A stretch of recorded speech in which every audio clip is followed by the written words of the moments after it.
गुरुर्ब्रह्मा गुरुर्विष्णु गुरुर्देव महेश्वरः गुरुर्साक्षात् परं ब्रह्म तस्मै श्री गुरुवे नमः। तस्मै श्री गुरुवे नमः।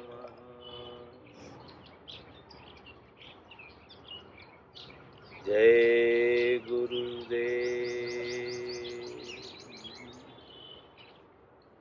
जय हो जय हो। स्वागत है आप सब लोगों का। स्वागत इसलिए आपका स्वागत है कि आप श्रोता हैं। कोई सुनने वाला ना हो तो कोई वक्ता भी नहीं हो सकता। तो जो गुरुत्व है, जो गुरु में गुरुत्व पैदा होता है, वो अच्छे श्रोताओं शिष्यों की वजह से होता है। इसलिए ये जो ब्रह्म चर्चा है वो ए dialogue between Guru and student, ये डायलॉगिक नॉलेज है। जो गुरु को अनुभव होता है, क्या अनुभव होता है गुरु को? वेदांत का अनुभव होता है। गुरु क्या है? वेदांती, जिसने वेद की अंतिम शिक्षा जान ली है। सबसे जो ऊंची शिक्षा है वेद की, वो जान ली है। क्या है वेद की? वेदों ने कहा 4 जो वाक्य हैं उनमें वो पूरी विद्या जो है आ जाती है। 4 वाक्य हमें वेदों के समझने चाहिए तो उसमें सारा सार आ जाता है। पहला ऋग्वेद है। पहला वेद जो है ऋग्वेद है। ऋग का शब्द होता है ऋतम। ऋतम से ये शब्द बना है ऋग। ऋग का अर्थ होता है सीधा, सरल, स्पष्ट। क्या स्पष्ट है?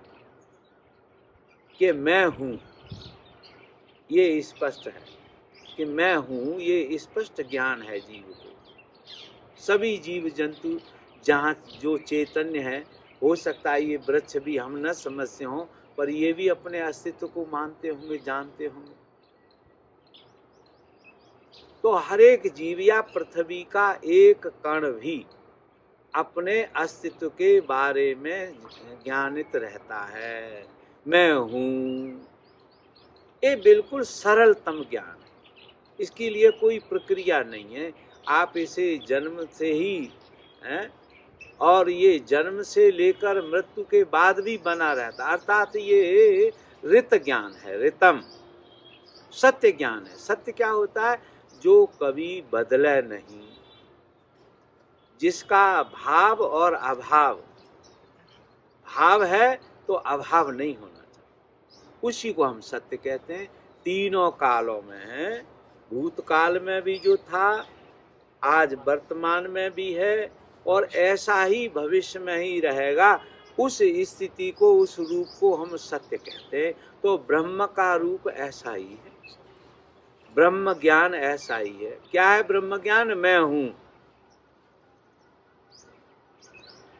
ये हमको पहले से ही ज्ञान रहता है, इसलिए इसको सरल कहते हैं। ये बिना क्रिया के, बिना विचार के, बिना भाव के हमारे अंदर व्याप्त रहता है। इसलिए पहले वेद को ऋग्वेद नाम दिया। और ऋग्वेद जो ऋग शब्द है, ये आता है ऋतम, ऋतम शब्द से। ऋतम कहते हैं सत्य को, जो अनादि सत्य। और इस अनादि सत्य ऋत से ही ऋतु शब्द बना है। ऋतुएं, तो ऋतुएं क्या है? ऋतु जो ऋतम है, उसका जो वर्तमान स्वरूप है, बदला हुआ स्वरूप है, वही ऋतु है। और चूंकि ये सत्य है, इसलिए देखो ऋतुओं का एक क्रम चलता रहता है, कभी टूटता नहीं है। गर्मी आती है, फिर सर्दी आ जाती है, फिर सर्दी पूरी हो जाती, तब फिर गर्मी आ जाती है। गर्मी सर्दी, या बरसात आदि निरंतर चलती रहती है। एक सर्किल में, इनका एक सर्किल है। और सर्किल जो होता है, जो वृत्त होता है, वो अनंत का प्रतीक होता है। व्रत जो है वो अनंत, पूर्णता का प्रतीक होता है। तो पहले वेद ने कहा कि प्रज्ञानम ब्रह्म, प्रज्ञानम ब्रह्म, नॉलेज इज सुप्रीम। या सर्वोत्तम ज्ञान क्या ज्ञान है, किसका ज्ञान है? ब्रह्म का ज्ञान। प्रज्ञानम ब्रह्म, ब्रह्म का विशेष प्रकार से जान लेना ही प्रज्ञान है। ये सभी ज्ञानों का मूल ज्ञान है, मूल घन ज्ञान है। आपने ब्रह्म तत्व को समझ लिया, ब्रह्म को जान लिया है, तो आपने सब कुछ जान लिया। कहते हैं ब्रह्म विद्या, दो तरह की विद्याएं होती हैं। एक तो ब्रह्म विद्या होती है और एक होती है व्यवहारिक विद्या या पदार्थ विद्या। तो पदार्थ विद्याएं जो हैं हम जानते हैं, या जो प्रकट ब्रह्म है, व्यक्त ब्रह्म है, पदार्थ का ज्ञान जो है ना विद्या है। तो कहते हैं ब्रह्म विद्या जो जान जाता है वो सब विद्याएं जान जाता है। इसका अर्थ यह है कि वो ब्रह्म विद्या जो है सभी विद्याओं से श्रेष्ठ विद्या है। तो कहा प्रज्ञानम ब्रह्म, जो विज्ञान जो ब्रह्म है उसका विशेष ज्ञान। ब्रह्म क्या होता है? इसको कहते हैं, ब्रह्म का अर्थ होता है जो वास्ट है, जो फैल रहा है, जो फैलाई हुआ है, जो सर्वत्र है, उसको हम ब्रह्म कहते हैं। तो जो अस्तित्व सर्वत्र व्याप्त है उसका ज्ञान ही ब्रह्म का ज्ञान है। अब इसको हम अपने में कैसे जाने? तो जो आप हैं, जो आपका ब्रह्म रूप है, वो आपके शरीर में जितना भी शरीर का दायरा है, मन का जो है ना क्षेत्र है, सीमा है, उसमें सर्वत्र व्याप्त है। एक कण को अगर हम चेक करें तो उस कण में जितना भी उसका आकार है, उस सारे आकार में ब्रह्म व्याप्त है। तो अणु अणु में ब्रह्म व्याप्त है, और परमाणु में भी व्याप्त है, और ब्रह्मांड में भी व्याप्त है। पर मैं सर्वत्र व्याप्त हूँ, इसका ज्ञान करने के लिए हमारे पास सबसे जो सुलभ, सर्व सुलभ जो परीक्षण भवन है वो हमारा शरीर है। तो शरीर को अगर आप देखें, चेक करें, जानें, तो वहाँ आपको आत्मा भी, चेतना भी व्याप्त दिखाई देगी। ये मैं अपना शरीर का बाल हिस्सा पकड़ता हूँ तो मुझे मैं यहाँ हूँ या यह मेरा है ऐसा अनुभव होता है। मैं अपना घुटना छूता हूँ तो भी मुझे पता चलता है कि ये मेरे शरीर का हिस्सा है और इसमें मैं भी हूँ। तो परमात्मा की सर्वव्यापकता का आपका अनुभव बिल्कुल प्रत्यक्ष है। ये वेद ने एक वाक्य में कहा कि परमात्मा सर्वत्र है और वो प्रत्यक्ष भी है, सरल भी है, ऋत है। फिर दूसरा वेद, जब ये ज्ञान किसी को समझ में नहीं आया, ज्यादा लोगों को, क्योंकि ये अद्वैत ज्ञान है, तो ब्रह्म तो दिखाई नहीं देता, शरीर दिखाई देता है। तो लोगों ने कहा कि उस अद्वैत ज्ञान को पकड़ने के लिए शरीर का ज्ञान भी चाहिए। तो जिस प्रथम गुरु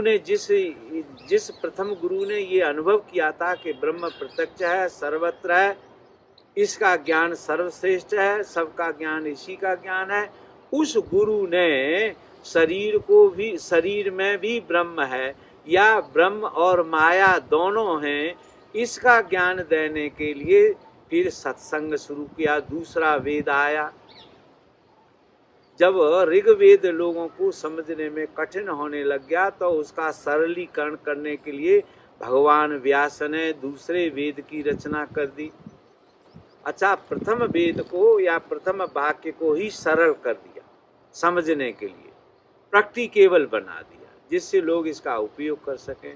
तो गुरु और शिष्य दो की परंपरा शुरू हो गई। तो जो गुरु ने जाना था कि ये ब्रह्म है और सरल भी है, उसे शिष्य को समझाने के लिए उसको जो है ना वाणी की जरूरत पड़ी। तो गुरु ने कहा कि देखो मैंने ये जान लिया है कि मैं सर्वत्र हूँ, मैं ब्रह्म हूँ, मैं सत्य हूँ, सनातन सत्य हूँ। तुम इस बात को जानने के लिए मुझे सुनो। तो उन्होंने दूसरा कहा, इस दूसरे वाक्य आया वेद का कि तत त्वम असि। ये युजुर्वेद में आ गया। युजुर्वेद, युज शब्द भी जो है ना, दो के जोड़ का प्रतीक है। युज, युज संस्कृत में धातु होती है, इससे अनेक प्रकार के जो है ना शब्द बनते हैं। तो युज माने जुड़े हुए। क्या क्या जुड़े हुए? माया ब्रह्म का ज्ञान, आत्मा शरीर का ज्ञान, जगत और परमात्मा का ज्ञान। ये तीन जोड़े बन गए। पहले तो ब्रह्म और माया का जोड़ा, उनके द्वारा समझ सकते हैं। जो अति सात्विक व्यक्ति है वो माया और ब्रह्म के ज्ञान के द्वारा ब्रह्म ज्ञान प्राप्त कर सकते हैं। माया को भी समझे, फिर ब्रह्म को भी समझ लेंगे। और दूसरे जो दूसरे स्थिति के लोग हैं, उनके लिए गुरु और शिष्य का जोड़ा बन गया। गुरु जो जानता है, शिष्य जो जानता नहीं है उसको शिष्य को समझा देता है। तो गुरु ने समझाया कि तत त्वम असि, तू जो है वही ब्रह्म है, वही ब्रह्म है जो मैंने जाना, जो सर्वत्र है, अनादि है और सब जगह फैला हुआ है। तत त्वम असि, you are that, you are that. तो गुरु ने ये युजुर्वेद में, अर्थात गुरु और शिष्य का दोनों का जो मिलन हुआ उसको ही हम योग कहते हैं। गुरु ने एक बात जो अपना अनुभव था वो शिष्य को दिया कि तू वही है। अब शिष्य ने ये सुना, सुनने के बाद उस पर मनन किया। फिर मैं वही हूं ये जानने के लिए आपको 3 प्रक्रियाओं से गुजरना पड़ा। गुरु ने तो जान लिया और गुरु ने जानकर शिष्य को बता दिया। अब शिष्य को जानना है स्वयं, तो बिना स्वयं प्रैक्टिस किए हुए नहीं जान सकते। तो गुरु ने कहा कि तुम पहले श्रवण करो, सुनो मुझे। हैं युजुर्वेद का ज्ञान जो है, या मैं वह हूँ कैसे हो सकता है, क्योंकि मैं वह दोनों जुड़े हुए हैं। इस जुड़े हुए ज्ञान को कैसे हम जान सकते हैं? तो गुरु जी ने कहा कि पहले श्रवण करो, सुनो कान के द्वारा। जो उच्चतम ज्ञान है वो सबसे पहले श्रुति श्रवण के ही द्वारा आता है। जो पहले आदि ऋषि रहा होगा, भगवान कपिल, सांख्य के आचार्य, भगवान व्यासदेव, वैदिक वक्ता, ये जो आदि आचार्य हैं, इन्होंने सबसे पहले ज्ञान को सुना था।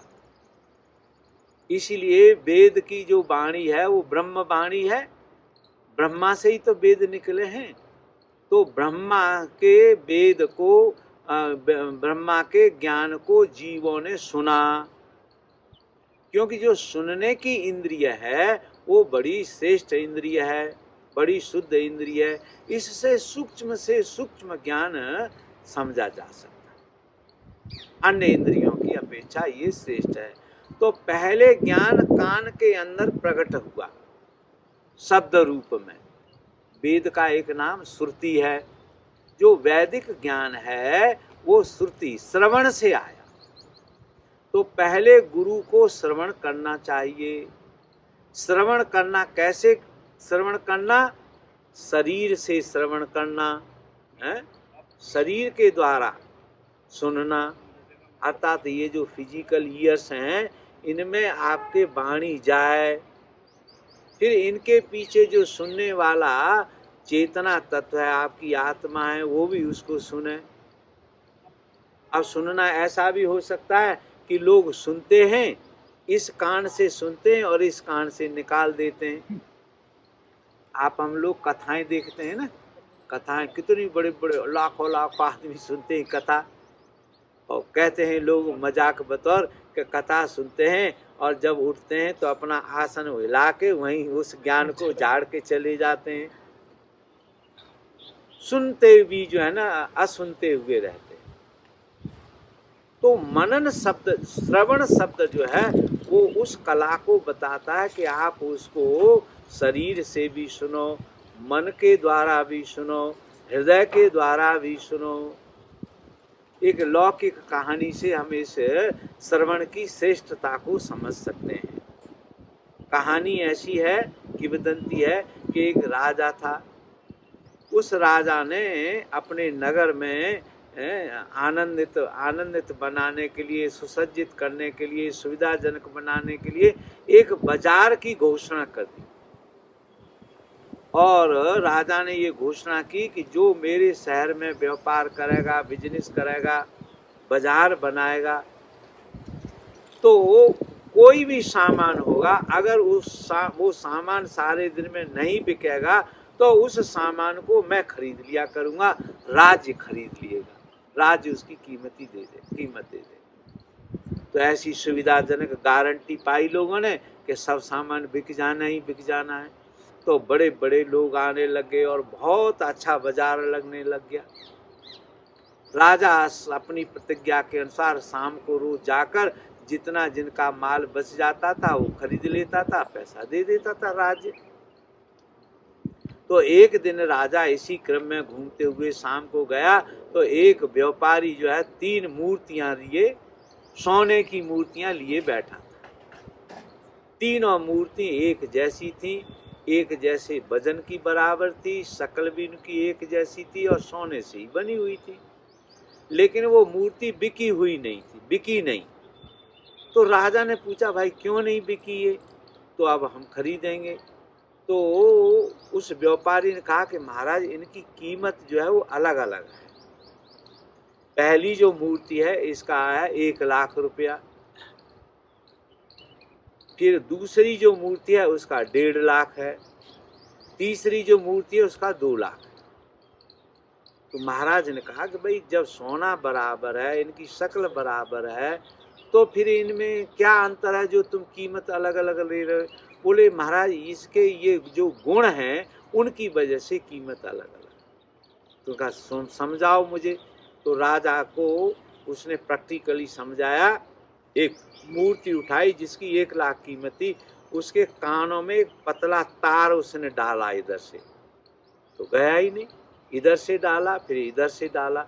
बोले महाराज ये किसी की सुनता नहीं है, ये कान बह रहे हैं इसके, इसमें कान ही नहीं है।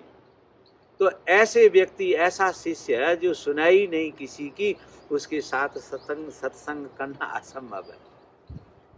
फिर महाराज ने कहा कि तो दूसरा? बोले दूसरे में इसमें थोड़ा गुण है। क्या गुण है? कि उसने वो तार जो था इधर से डाला और इधर निकाल लिया। उसने कहा ये सुनता तो है लेकिन ये ग्रास्प कुछ नहीं करता, ग्रहण कुछ नहीं करता, इधर से सुनता है इधर निकल जाने देता है। इसीलिए पहले से तो अच्छा है, कम से सुनने को तो तैयार है, लेकिन फिर भी तीसरे से जो है ना ये उत्तम नहीं है। तो तीसरे का मतलब माला तीसरा दिखाओ, तो तीसरे के दोनों ओर से उसने कान में तार डाले एक साथ, और दोनों तार अंदर की ओर चले गए, हृदय की ओर चले गए, क्योंकि उसके दोनों कान हृदय की ओर खुले हुए। तो जो श्रेष्ठ श्रावक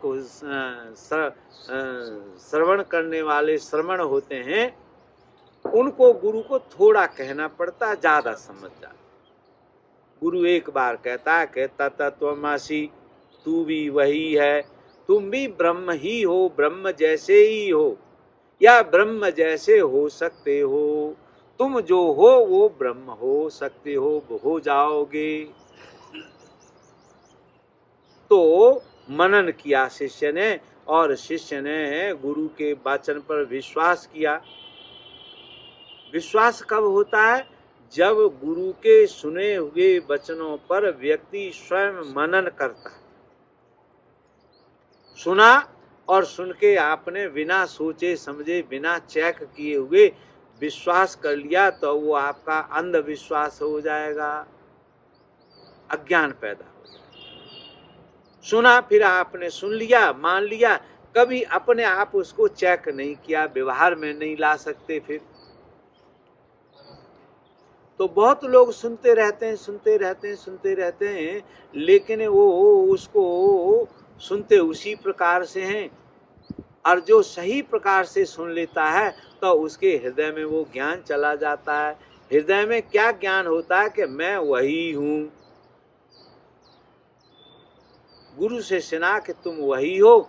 बुद्धि से शिष्य ने स्वयं विचार किया, अनुभव किया, विवेक पूर्वक उसको चेक किया, तो पता चला कि गुरु जी ने जो कहा था वो सत्य है। तत्त्वमसि। तब ब्रह्म वो शिष्य जो है जानकर उत्तर देता है गुरु को, अहम ब्रह्मास्मि। तीसरा वेद आ जाता है। पहले जाना ब्रह्म सत्य है, फिर जाना कि मेरा जो शरीर है इसमें भी ब्रह्म व्यापक है। अर्थात ब्रह्म और माया दोनों जो हैं सत्य की ही श्रेणी के हैं। और फिर तीसरा भी वेद आया है। फिर गुरु शिष्य फिर मिले। अपने अनुभव करने के बाद गुरु ने तो पहले जान लिया कि ये सर्वम खलमिदम ब्रह्म। तो फिर गुरु और शिष्य ने दोनों, गुरु ने कहा कि मैं भी ब्रह्म हूँ और तू भी ब्रह्म हो गया, अब तुम मैं अर्थात यह सब ब्रह्म है। तब तीसरा वेद का वाक्य आया कि अयम आत्मा ब्रह्म।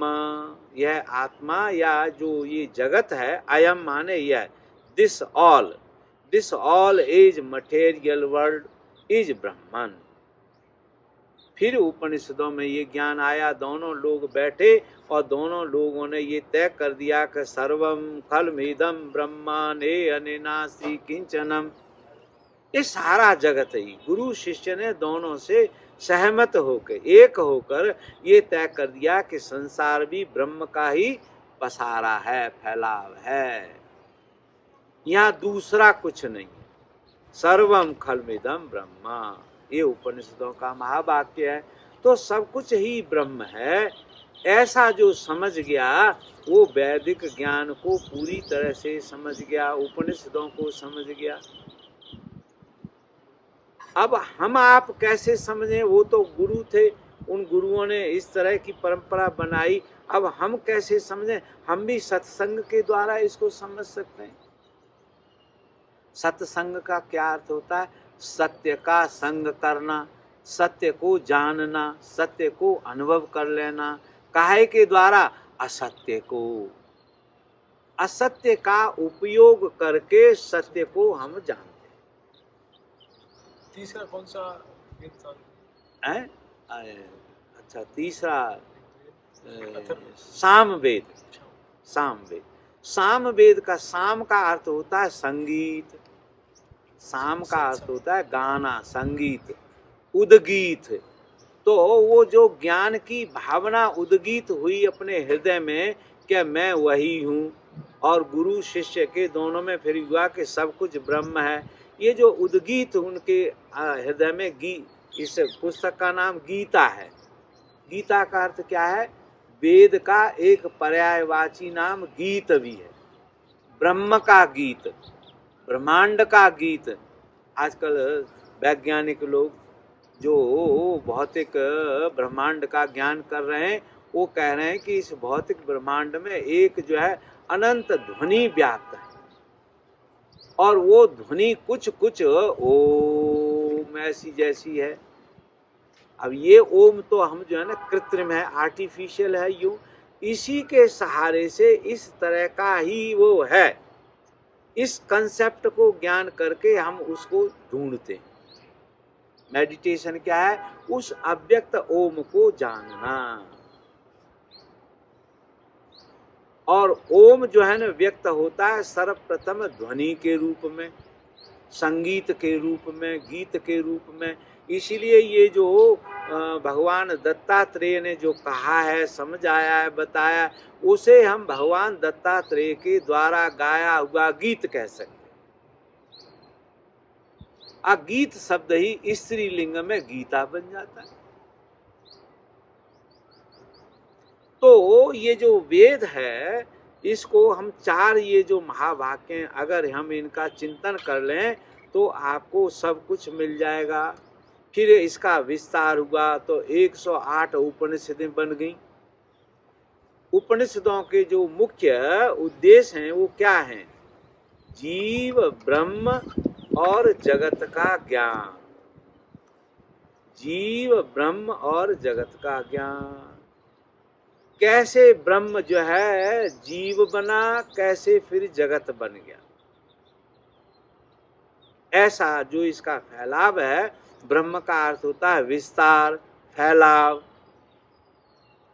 तो वो जो सत्य है उसका 3 रूपों में फैलाव हो गया। एक तो ब्रह्म रूप उसका शांत स्वरूप हो गया, एक उसका जगा हुआ रूप हो गया, एक उसका बिल्कुल स्थूल रूप हो गया जो इंद्रियों से जाना जा सकता है। जो परमात्मा का स्थूल रूप है उसे हम इंद्रियों के द्वारा भोग लेते हैं, समझ लेते हैं, उपयोग कर लेते हैं। वो विजिबल है, प्रैक्टिकेबल है। हम उसको हाथ से भी छू सकते हैं ब्रह्म को। मैं कोई चीज छूता हूं तो ब्रह्म को ही तो छू रहा हूं। हाथ से छू सकते हैं, उसको पैरों से चलकर भी अनुभव कर सकते हैं, हाथ पैरों से समझ सकते हैं, वाणी के द्वारा भी बोल के भी समझ सकते हैं। और 2 इंद्रियां हमारी जो गुप्त इंद्रियां हैं उनके द्वारा भी, उनकी क्रियाओं के द्वारा हम उसको अनुभव कर सकते हैं। तो जो निष्कल ब्रह्म था, जो शांत ब्रह्म था, कैसे माया रूप में सक्रिय हो गया। माया क्या है? ब्रह्म की सक्रिय शक्ति। ब्रह्म तो शांत है, ब्रह्म तो होल्डर है, पकड़े हुए, साधे हुए। माया उस पर खिलवाड़ कर रही है। ब्रह्म उसका ग्राउंड है, फील्ड है, उसमें माया जो है खेल रही है, माया प्रतीत हो रही है। माया जो है ना, बदलता हुआ स्वरूप को माया कहते हैं। जो नहीं है वैसा, लेकिन वो दिखाई देता है। हाँ, उसकी छाया भी कह सकते हैं। ब्रह्म के शांत स्वरूप में जब प्राण आ जाता है, गति होने लग जाती है, परिवर्तन होने लग जाता है, उसी स्वरूप को हम माया कह देते हैं। माया क्या है? Active state of the cosmic consciousness और प्योर कॉन्शसनेस। हम उसको ब्रह्म कहते हैं। तो ब्रह्म सब क्रियाओं का आधार है। जगत में जितना भी परिवर्तन हमें दिखाई देता है, होता है, वो, और ये भी कह सकते हैं कि माया जो है देश और काल है। माया का पहला रूप क्या है? देश और काल, स्थान और समय। आधुनिक जो फिजिक्स है वो भी ये सोचने लगी है कि जो first evolution of the reality है वो क्या है? स्पेस है। क्योंकि कोई चीज आकार नहीं लेगी, आकार नहीं होगा तो दूसरी चीज उसमें हम उसको जानेंगे कैसे? तुलना नहीं कैसे? निराकार वस्तु की तुलना आकार के ही द्वारा तो हो सकती है। तो जब परमात्मा में समय, स्थान और समय की ज्ञान हुआ कि ये दोनों इसमें हैं, तो उसी को हम माया कहने लगे। अर्थात स्थान और देश और काल के बीच में जो घटनाएं घट रही हैं वही माया है। क्या घटती हैं कि देश में, देश तो अनंत है, उस देश में जो समय में चीजें पैदा हो रही हैं फिर मिट रही हैं, वस्तुओं का पैदा होना, उभरना, प्रकट होना, विलीन होना, प्रकट होना, विलीन होना, यही माया है। तो ब्रह्म के जो अनंत स्वरूप हैं, अनंत स्वरूप हैं, वो स्वरूप कहाँ दिखाई देते हैं? माया में, या माया ही उनके अनंत स्वरूपों का आधार है। और क्या आधार है? कि प्रकट होते हैं और फिर नहीं है। इसलिए उनको असंग, असत्य कहते हैं। सत्संग का अर्थ होता है सत्य को जानना और जो उसके साथ असत्य लगा है उससे मुक्त हो जाना। तो ब्रह्म सत्य आधार है, उस सत्य आधार में असत्य जो है ना घट रहा है। घटना कहाँ होती है? घटना के लिए दो चीज, क्रिया के लिए दो चीज आवश्यक हैं। क्या क्या? एक तो समय, एक तो आधार देश, और एक उसमें परिवर्तन लेने होने के लिए समय। समय का ज्ञान कैसे पैदा होता है? क्रिया होती है तब। अगर कोई क्रिया ना हो, कोई दो चीजें बटे नहीं, परिवर्तित नहीं हो, दूसरे रूप में न बदले, तो हमें समय का ज्ञान नहीं हो सकता। अनुभव कैसे करें हम इसका? अनुभव आप निद्रा के समय कर लो। मान लीजिए आप ब्रह्म स्वरूप हैं, अब आप जब प्रकट होंगे तो आप निद्रा से बाहर आएंगे, तो क्या आ जाएगा? आपका जो है ना मन आ जाएगा। मन क्या है आपका? मन आपका जो है ना स्पेस है, स्थान है। उस स्थान में कुछ परिवर्तन कब होंगे? जब कोई क्रिया होगी। तो मन जब क्रियाशील हो जाता है तो हमें समय का ज्ञान होने लग जाता है। अर्थात समय जो है वो परिवर्तन का एक परिणाम है। जहां परिवर्तन नहीं है वहां समय नहीं है। आप शांत सोए हुए, कम परिवर्तन आप में दिखाई देता है। फिर जब आप स्वप्न में आ जाते हैं तो थोड़ा ज्यादा दिखाई देने लगता है, और बिल्कुल जब बाहर ही आ जाते हैं तो आप में अनंत परिवर्तन दिखाई देने लग जाते हैं। अच्छा, ये परिवर्तनों का मुख्य कारण क्या है? तो वेदांत कहता है कि ब्रह्म में जो प्रकट होने की इच्छाएं होती हैं वो क्यों होती हैं? तो ब्रह्म कहता है कि मैं अकेला था, अब एको अहम बहुश्याम, मैं एक हूं, अब एक से मैं अनेक हो जाऊं। ये प्रवृत्ति, ये इच्छा हमारे अंदर भी होती है, क्योंकि हम जीव के ही अंश हैं। हमारा जैसा ही परमात्मा है ये हमने जान लिया। कब जान लिया? जब हमें गति हो गई। हम जब गतिशील हो गए तब उस गति की वजह से हमें द्वैत भाव पैदा हो गया। एक मैं शांत स्वरूप, एक मैं हूँ, और एक मैं जिसमें हूँ या जो मेरा विपरीत है वो पदार्थिक शरीर है। आप स्वप्न से और बाहर आते हैं और गति बढ़ती है तो आप जागृत में आ जाते हैं। जागृत में आप जो है ना अपने शरीर को ज्यादा ठोस रूप से जानते हैं, क्योंकि उसकी गति बढ़ गई, समय भी अब उस पर ज्यादा लागू होने लग गया। देखो, शरीर से हम, शरीर में परिवर्तन होने की वजह से हम समय का ज्ञान कर लेते हैं। मैं 20 साल पहले की याद करूं मेरी स्मृति में, तो 20 साल के समय में जब मैं था तब मेरा शरीर दूसरे तरह का था। अब 30 साल बाद दूसरे तरह का हो गया। तो शरीर में जो परिवर्तन आया उससे हमको ज्ञान का ज्ञान हुआ, तो समय का ज्ञान हुआ। और ये परिवर्तन जहां हो रहे हैं उस क्षेत्र का भी ज्ञान होगा। तो मैं में ही ये, मैं के ही ये परिवर्तन है, और मैं में ही ये परिवर्तन घट रहे हैं। जैसे शांत समुद्र है, वो जल रूप है। भौतिक उदाहरण देना पड़ेगा इसके लिए। शांत समुद्र जल है तो उस समय वो अकेला है, वहां न देश है, न काल है, न कुछ भी है, क्योंकि वहां गति नहीं है।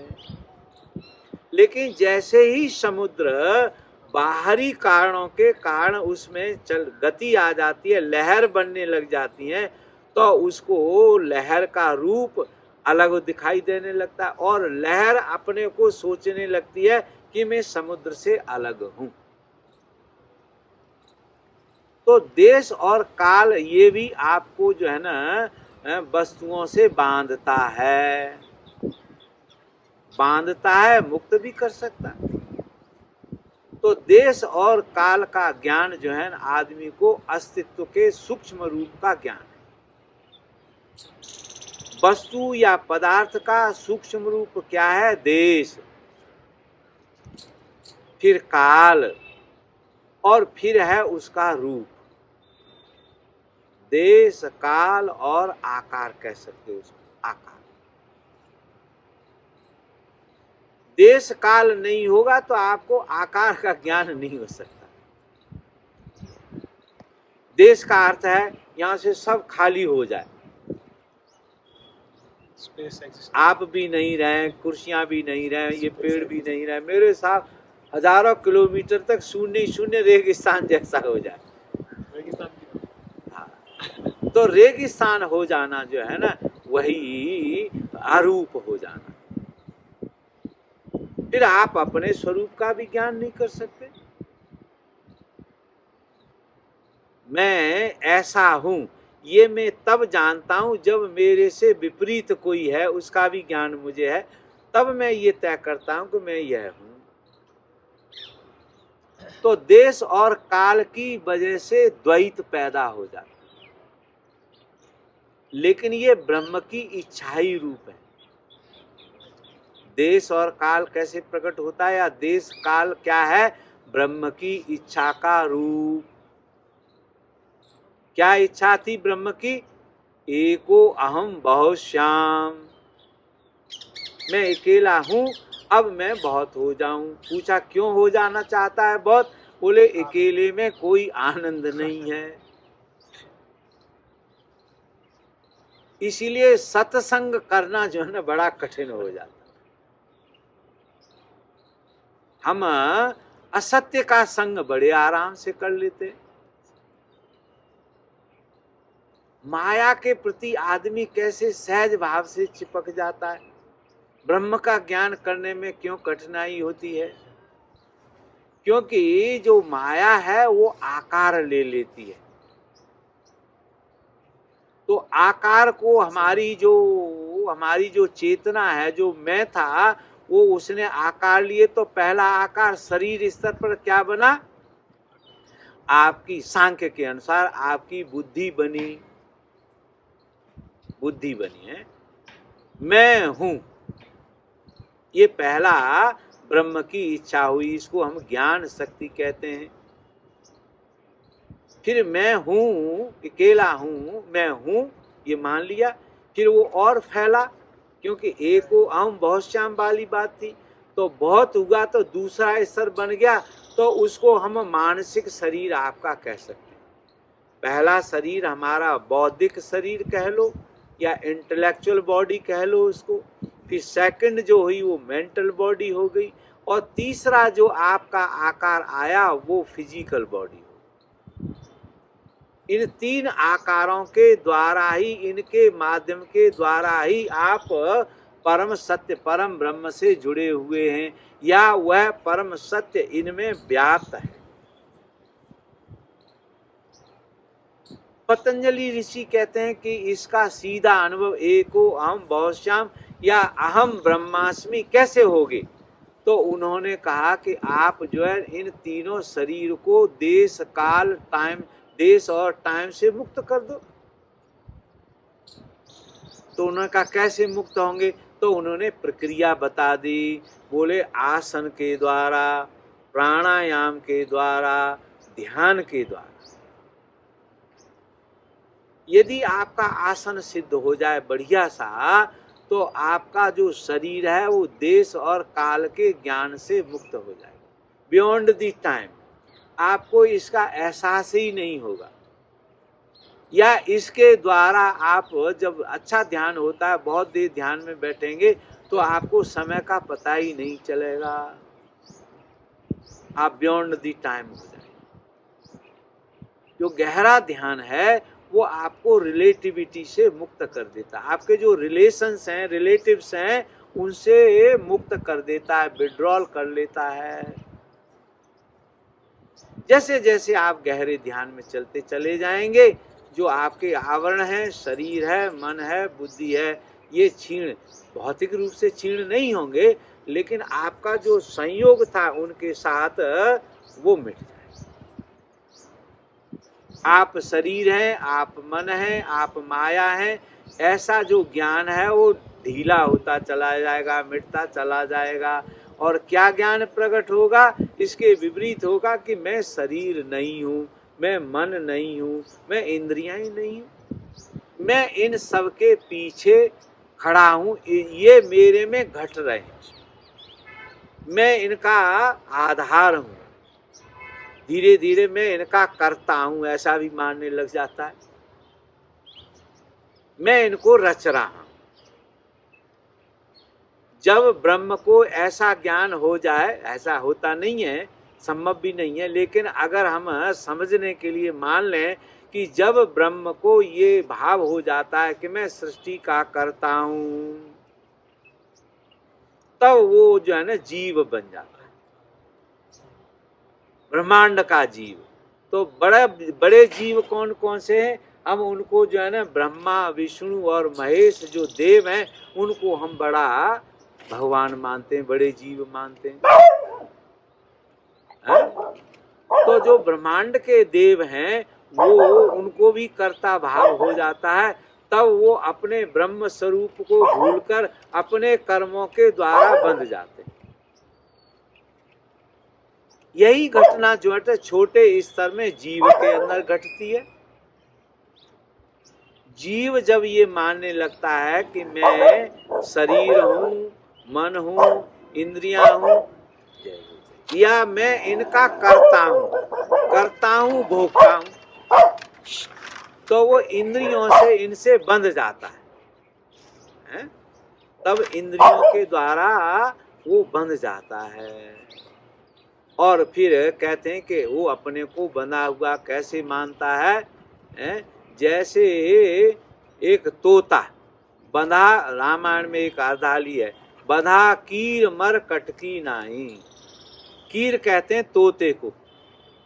तो पहले एक प्रक्रिया थी, बहेलिया लोग होते जो तोते को पालते थे, बेचते थे, तो वो तोते को एक तरीके से पकड़ते थे। वो बहुत सरल तरीका था, एक ऐसा पतला तार बांध देते थे या रस्सी बांध देते थे, और उनके बीच बांस की पोंगली काट काट के छोटी छोटी वो उसमें डाल देते थे। तोते आते थे, उस पर बैठते थे, लेकिन वो पोंगली जो है पोली होती थी तो वो घूम जाती थी, तो तोता नीचे लटक जाता था वजन की वजह, और ऊपर से पंजों से उस पोंगली को पकड़े रहता था। और फिर तोता कहता था कि मैं तो पकड़ लिया, और फिर बहेलिया जब वो छूटने का प्रयास करता नहीं था तो बहेलिया उसको पकड़ लेते थे। एक जो मदारी लोग होते जो बंदर का खेल करते हैं, वो बंदरों को पकड़ते थे, तो वो लाते थे एक पतली नाल की सुराही, और सुराही को बंदर के सामने ही गड्ढा खोद कर गाड़ देते थे। उसका मुंह इतना ऊपर रहता था, और उसमें बंदर के सामने ही चना डाल देते थे अंदर, दिखा दिखा के। बंदर आता था दौड़ के, चना खाने के लोभ में हाथ डाल देता था, और फिर चना पकड़ के मुट्ठी बांध लेता था। फिर मुट्ठी जब बंधी हुई होती थी तो वो उसमें से निकल नहीं सकता था, सुराही के मुंह में से। अब बंदर को आके पकड़ लेते थे मदारी, तो बंदर मुट्ठी खोलता नहीं, इस पर बंध जाता था। ऐसे ही जीव जो है, मैं करता हूँ, या मेरा ये शरीर है, मैंने इसको बनाया, मैं इसका भोगता हूँ, या मैं इसके द्वारा भोग कर रहा हूँ। तो जब आत्मा को अपने साधनों से बंध जाना पड़ता है, जो आत्माएं साधनाओं से, भोग साधनों से बंध जाती हैं, वही बंधन है। उन्हीं आत्माओं को मोक्ष की जरूरत है। मोक्ष किसका होता है? बंधन का। बंधन किसका है? माया से। किसका बंधन है? जीव से। जीव भी क्या है? माया के द्वारा जीव बन गया है। जीव जब अपने अनंत स्वरूप को भूल जाता है, केवल अपने शरीर के अनुसार ही अपनी सत्ता को मानता है, अपने मन के अनुसार ही सत्ता को मानता है, उस जीव को ही हम बना हुआ जीव कहते हैं। मैं शरीर हूँ और नहीं रहूँगा, शरीर नहीं रहेगा लेकिन मैं रहूँगा, ऐसा जो ज्ञान कर लेता है वो शरीर के बंधनों से मुक्त हो जाता है। तो हमें उस मुक्ति के बाद क्या मिलता है?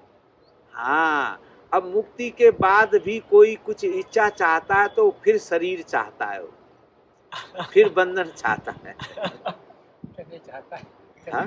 करने चाहता है। हाँ, फिर से फिर चले कुछ जाता है। उसको अगर चाहने की जब अगर बनी तो मुक्ति नहीं हुई, अथवा वो भोग ही चाहता है। तो इसीलिए बार बार ध्यानी लोग ध्यान करते करते करते बार बार लौट भी आते। हमारे यहाँ ऐसी कथाएं भी मिलते हैं कि बड़े बड़े ऋषियों ने हजारों वर्ष तक तपस्याएं की, बिल्कुल मोक्ष जैसा उनको मिल गया, लेकिन फिर भी उनकी कोई इच्छा बाकी रह गई तो फिर लौटे आए। तो गुरु जी वो जो साधना की पीछे, तो वो भी तो साथ में आती है। नहीं, वो साथ देगी आपकी, पर वो इतनी सक्षम साधना नहीं थी, तभी तो आपको लौटने की इच्छा बाकी रहेगी। अगर निर्विजयी हो जाती। जब लौट के आए हम वापस, हाँ, तो जो पास्ट लाइफ की जो साधना थी वो मेरी इस लाइफ में भी कहीं ना कहीं हाँ, वो काम तो आएगी। आएगी। आपका पास्ट लाइफ में जो कुछ भी किया है उसी का तो फल ये शरीर है, उसी का फल ये मन है। इट इज तो इस योर बार अर्निंग। इस बार शायद उसे कम साधना करनी पड़ेगी। हाँ, ये तो हो सकता है। कोई आदमी पहले से ही निर्मित हो गया तो आगे उसका निर्माण कम ही होगा। लेकिन अगर उसका निर्माण कच्ची मिट्टी से ही हुआ तो पानी पड़ेगा तो गल जाएगा। कुम्हार घड़ा बनाता है ना, घड़ा बनाता है कच्ची मिट्टी से। कच्ची मिट्टी क्यों लेता है वो? क्योंकि कच्ची मिट्टी में आकार देना सरल होता है। लेकिन कुम्हार ये जानता है कि ये जो कच्ची मिट्टी का घड़ा है ये ज्यादा उपयोगी नहीं है, ये अल्पायु है, तब वो उसे अग्नि में पका देता है। तो जिन जीवों को ये पता चल जाए कि ये शरीर मन इंद्रियां जो हैं कच्चे पदार्थ से बनी हुई हैं, इसीलिए ये अंतिम भोग नहीं दे सकती, तो अति संसारी होने से वो अपने को फिर पकाते हैं संसार में। लंबे समय तक मैं जीता रहूं। पतंजलि ऋषि ने जो 5 चरण बताए हैं, जिनको हम यम कहते हैं, यम जो है अहिंसा, सत्य, अस्तेय, ब्रह्मचर्य, अपरिग्रह, नहीं मौत, क्लेश, 5 क्लेश बताए हैं। उसमें अंतिम क्लेश जो है, सब क्लेशों का जो जोड़ है वो क्या है कि जीवन से जो आसक्ति है उसको छुड़ाना, अटैचमेंट विद लाइफ।